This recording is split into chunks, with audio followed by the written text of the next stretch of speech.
Di hari ketika pedang terangkat dan banyak langkah memilih mundur, ada satu tubuh yang justru maju. Bukan panglima, bukan prajurit pilihan.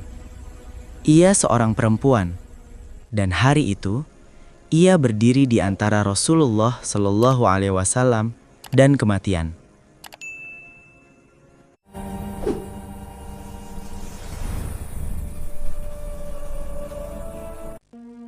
Di Madinah, sebelum ia dikenal sebagai perisai hidup Rasulullah, Nusaibah binti Ka'ab hanyalah seorang perempuan dari kabilah Bani Najjar.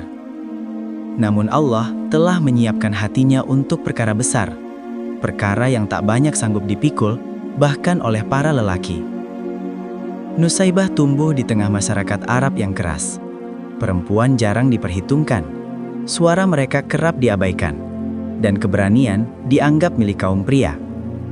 Namun, sejak muda, Nusaibah dikenal berbeda. Tatapannya tegas, lisannya jujur, dan hatinya gelisah mencari kebenaran. Ia bukan perempuan yang puas dengan adat semata. Ia ingin memahami makna hidup. Ketika kabar tentang seorang nabi dari Mekah sampai ke Yastrib, Madinah, hatinya bergetar. Muhammad, seorang utusan Allah yang menyeru kepada tauhid, keadilan, dan akhlak mulia. Seruan itu terasa seperti jawaban atas kegelisahan yang selama ini ia simpan rapat di dada. Di malam yang sunyi, di sebuah lembah bernama Aqabah, Nusaibah berdiri di antara puluhan orang Ansor. Ia adalah salah satu dari dua perempuan yang hadir dalam baiat Aqabah kedua. Di tengah kerumunan lelaki, ia tidak mundur. Tangannya terulur, hatinya mantap. Kami berbaiat kepadamu, wahai Rasulullah, untuk taat dalam keadaan lapang maupun sempit, dan untuk melindungimu sebagaimana kami melindungi keluarga kami sendiri. Baiat itu bukan janji ringan. Itu adalah janji darah, pengorbanan, dan kemungkinan kehilangan nyawa. Namun, Nusaibah tidak gentar. Ia tahu, iman menuntut keberanian, bukan sekedar kata-kata. Sejak malam itu, hidupnya berubah. Ia bukan hanya seorang ibu dan istri. Ia adalah seorang pejuang iman. Ketika Rasulullah hijrah ke Madinah, Nusaibah termasuk orang yang menyambut beliau dengan penuh cinta. Ia mendengar ayat-ayat Allah langsung dari lisan Nabi, menghafalnya, mengajarkannya kepada anak-anaknya. Kedua putranya, Abdullah dan Habib, ia didik dengan iman dan keberanian. Ia tahu, kelak mereka akan dipanggil untuk berjuang di jalan yang sama. Namun, ujian iman tidak berhenti di kata dan keyakinan. Ia akan datang dalam bentuk pedang, darah, dan rasa takut. Dan Nusaibah, perempuan dari Bani Najjar itu, akan membuktikan bahwa iman sejati tidak mengenal gender. Perang Uhud akan segera tiba. Di sanalah dunia akan menyaksikan siapa sebenarnya Nusaibah binti Ka'ab. Pagi itu, Gunung Uhud berdiri kokoh seperti saksi bisu takdir besar yang akan tertulis dengan darah dan keberanian. Pasukan kaum muslimin bersiap. Di antara mereka, Nusaibah tidak datang sebagai prajurit. Ia datang membawa kantong air dan perban, berniat merawat yang terluka dan memberi minum para pejuang. Namun, takdir memiliki rencana lain. Pada awal pertempuran, kaum muslimin berada di atas angin. Seruan takbir menggema, musuh mundur, dan kemenangan seakan sudah dekat. Tetapi, ketika sebagian pemanah meninggalkan posisi mereka, celah terbuka. Pasukan Quraisy menyerang dari belakang. Barisan muslimin kacau. Debu, teriakan, dan denting pedang bercampur menjadi satu. Di tengah kekacauan itu, kabar paling mengerikan menyebar. Muhammad telah terbunuh. Sebagian orang terdiam, sebagian lainnya kehilangan arah. Namun, Nusaibah, perempuan dari Bani Najjar itu, tidak terpaku. Matanya mencari satu sosok, Rasulullah. Ketika ia melihat Nabi masih hidup namun dikepung musuh, tanpa ragu, ia melempar kantong airnya, meraih pedang, dan perisai, lalu berdiri di hadapan beliau. Sejak saat itu, Nusaibah tidak lagi sekedar penolong. Ia menjadi perisai hidup Rasulullah. Setiap tebasan yang mengarah ke Nabi, ia tangkis. Setiap anak panah yang melesat, tubuhnya yang menerima. Luka demi luka terukir di bahu, lengan, dan punggungnya. Namun ia tidak mundur. Rasulullah Shallallahu Alaihi Wasallam menyaksikannya sendiri dan bersabda, "Kemanapun aku menoleh pada hari Uhud, aku melihat Nusaybah melindungiku." Salah satu musuh menebaskan pedangnya ke arah Rasulullah. Nusaybah menangkisnya, tetapi serangan balasan menghantam bahunya dengan keras hingga luka itu menganga. Darah mengalir deras. Rasulullah Shallallahu Alaihi Wasallam memerintahkan putranya, "Balutlah luka ibumu." Namun, setelah luka itu dibalut, Nusaybah kembali berdiri. "Wahai Rasulullah, doakanlah aku agar menjadi temanmu di surga." Beliau Shallallahu Alaihi Wasallam menjawab, "Ya Allah, jadikan mereka teman-temanku di surga."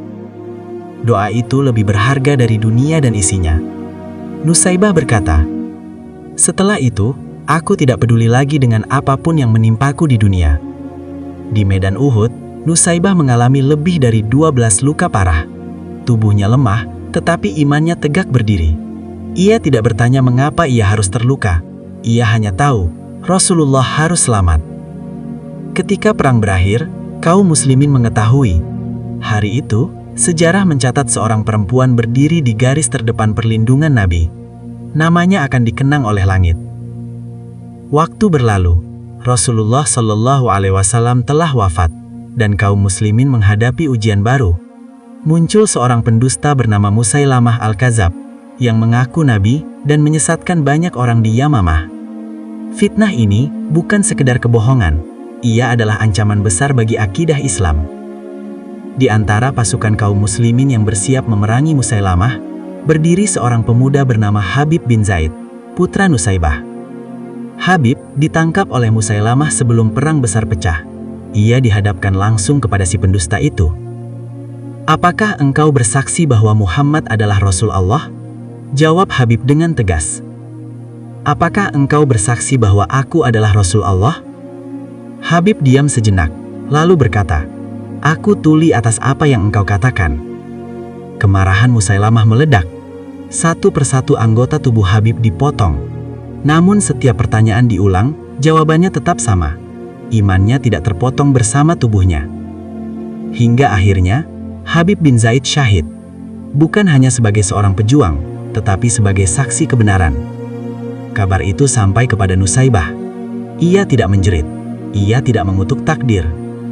Air mata jatuh, tetapi lisannya berucap, "Segala puji bagi Allah yang memuliakan anakku dengan kesyahidan." Namun duka itu tidak melumpuhkannya. Justru ia bersumpah, "Aku akan menghadapi Musailamah sendiri." Di usia yang tidak lagi muda, Nusaybah ikut berangkat dalam perang Yamamah. Tangannya menggenggam pedang, hatinya menyimpan luka seorang ibu. Di medan pertempuran itu, ia bertarung bukan untuk balas dendam, melainkan untuk menegakkan kebenaran. Pertempuran berlangsung sengit, darah membasahi tanah. Di tengah kekacauan, sebuah tebasan menghantam tangan Nusaybah dengan keras. Tangannya terputus, namun ia tidak roboh. Ia terus maju, dengan satu tangan dan iman yang utuh. Musailamah akhirnya terbunuh. Fitnah besar itu berakhir. Islam kembali tegak. Nusaybah pulang ke Madinah dengan tubuh yang cacat, tetapi ruh yang menang. Ia telah kehilangan anak, ia telah kehilangan tangan, namun ia tidak kehilangan iman. Nusaybah binti Ka'ab bukan hanya pejuang di medan perang. Ia adalah ibu yang menyerahkan segalanya kepada Allah, bahkan apa yang paling ia cintai. Madinah kembali tenang. Suara pedang telah lama senyap, dan debu peperangan tak lagi berterbangan. Namun, di balik ketenangan itu, ada seorang perempuan yang tubuhnya menyimpan seluruh sejarah perjuangan Islam. Nusaybah binti Ka'ab kini menua. Tangannya tinggal satu. Tubuhnya dipenuhi bekas luka. Sebagian tak pernah benar-benar sembuh. Namun, wajahnya tetap memancarkan keteguhan yang sama seperti di hari Uhud.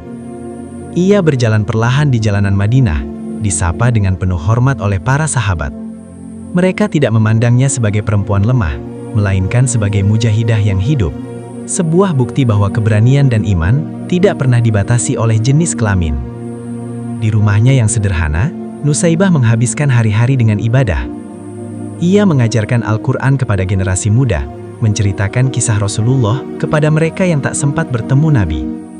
Setiap kisah ia sampaikan bukan dengan kesombongan, namun dengan kerendahan hati seorang hamba yang tahu bahwa semua keberanian berasal dari Allah. Terkadang, saat malam sunyi, ia memandang langit Madinah. Ingatannya kembali ke Uhud, ke saat Rasulullah berdoa untuknya agar menjadi teman beliau di surga. Doa itu menjadi pelipur lara atas semua kehilangan. Ia merindukan anaknya, Habib. Namun rindu itu tidak membuatnya lemah. Ia yakin, perpisahan itu hanya sementara. Nusaibah tidak pernah meminta penghargaan. Ia tidak mengharap pujian. Ketika orang-orang menyebut jasanya, ia hanya berkata, "Apa yang aku lakukan hanyalah kewajiban seorang mukmin."